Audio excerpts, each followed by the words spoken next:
শহরে অগ্নিকাণ্ড, পার্কস্ট্রিটে ফ্লুরিজের ফ্যাক্টরিতে আগুন লেগেছে। ধোঁয়া বের হওয়ায় ছড়িয়ে পড়ে আতঙ্ক। এরপর দমকলের দুটি ইঞ্জিন আসে ঘটনাস্থলে। সেই ছবি রেখেছে আপনাদের সামনে সরাসরি। পার্কস্ট্রিটে ফ্লুরিজের ফ্যাক্টরি, সেখানে আগুন লেগেছে। সরাসরি নিয়ে যাব সৌমিত্র রায়, আমাদের প্রতিনিধি রয়েছেন আমাদের সঙ্গে। সৌমিত্র, আগুন কি এখন নিয়ন্ত্রণে এসেছে?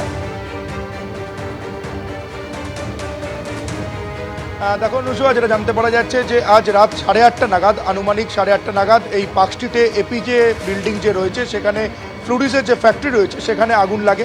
এখানে স্থানীয় যারা প্রত্যক্ষদর্শী রয়েছেন তারা যেমনটা জানাচ্ছেন যে তারা আগুনের শিখা দেখে তারা দমকলে খবর দেন। দমকলের দুটি ইঞ্জিন এই মুহূর্তে ঘটনাস্থলে এসেছে, তারা কাজ করছে। এই মুহূর্তে দমকল সূত্র মারফত যেটা খবর পাওয়া যাচ্ছে যে আগুন নিয়ন্ত্রণে।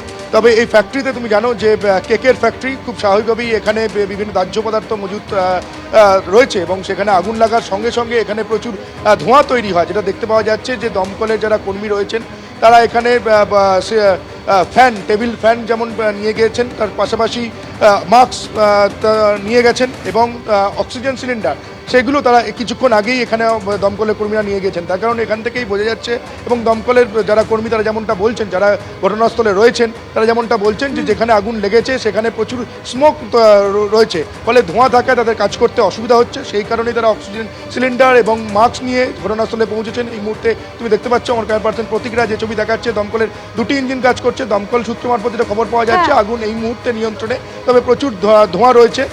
সেই ধোঁয়া যাতে দূর করা যায় তারই কাজ করছে দমকলের ইঞ্জিনরা এই মুহূর্তে। তবে শহরে ফের অগ্নিকাণ্ডের ঘটনা ঘটলো, এটা একটা তাৎপর্যপূর্ণ ঘটনা, সেটা বলাই যায়। ধন্যবাদ সৌমিত্র। পাক চীনা রাষ্ট্রদূতের সঙ্গে বিএনপির বৈঠকের পর এবার জামাতের সঙ্গে বৈঠক ব্রিটিশ হাই কমিশনারের। বাংলাদেশে নিযুক্ত ব্রিটেনের হাই কমিশনার সারা কুকের সঙ্গে বৈঠক জামাতে ইসলামী।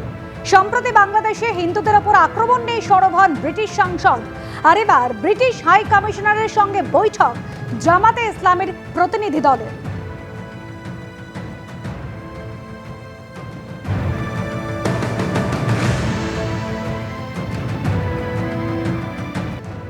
যেখানে বাংলাদেশের অন্তর্বর্তীকালীন সরকারের তরফ থেকে বলা হয়েছিল ব্যক্তি আর প্রতিষ্ঠানকে আমরা গুলিয়ে ফেলছি না, সেখানেই এবার বাংলাদেশ থেকে ইসকনকে উপড়ে ফেলার হুমকি। ইসকনকে ক্যান্সারের সঙ্গে তুলনা মৌলবাদী, প্রকাশ্যে হিন্দু সংখ্যালঘু নিধনের নির্দেশ দিচ্ছেন মৌলবাদীরা। প্রাইভেট জেটে সারা দেশে ঘুরে ইসকন ও তার ভক্তদের হত্যার হুমকি দেওয়া হচ্ছে। বাংলাদেশের সংখ্যালঘুদের বিরুদ্ধে গণহত্যার এই প্রকাশ্য আহ্বান মর্মান্তিক। বাংলাদেশ সরকার নিষ্ক্রিয় ভূমিকা পালন করছে। সোশ্যাল মিডিয়ায় পোস্ট কলকাতা ইসকনের ভাইস প্রেসিডেন্ট রাধারমন দাসের।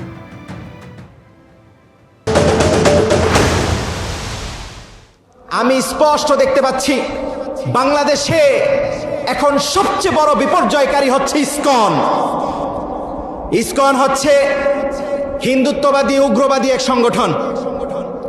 সারা বাংলাদেশে ইতিমধ্যে এটা ক্যান্সারের মতো রূপ ধারণ করেছে। আমি যখন আজকে ঢাকা থেকে আমি রাজশাহীতে ফ্লাইটে এসেছি, সেখান থেকে আলহামদুলিল্লাহ আমাদের ইউসুফ ভাই উনি লোক পাঠিয়ে রিসিভ করিয়েছেন। আমি আসার সময় দেখলাম আপনাদের এই অঞ্চলে ইসকনের মনে হয় একটা মন্দির আছে। এরা সমাজে ক্যান্সারের মতো, কিসের মতো? ক্যান্সারের কোনো অ্যান্সার, ক্যান্সারের একটাই আনসার, সেটা হচ্ছে এটা উগড়ে ফেলতে হবে। শরীরের যেই অংশে ক্যান্সার হবে সেই অংশটা কেটে না ফেললে এই অংশ ঠিক হবে না, সারা শরীরে ক্যান্সার ধরবে। ইসকনকে বাংলাদেশ থেকে উগড়ে ফেলতে হবে।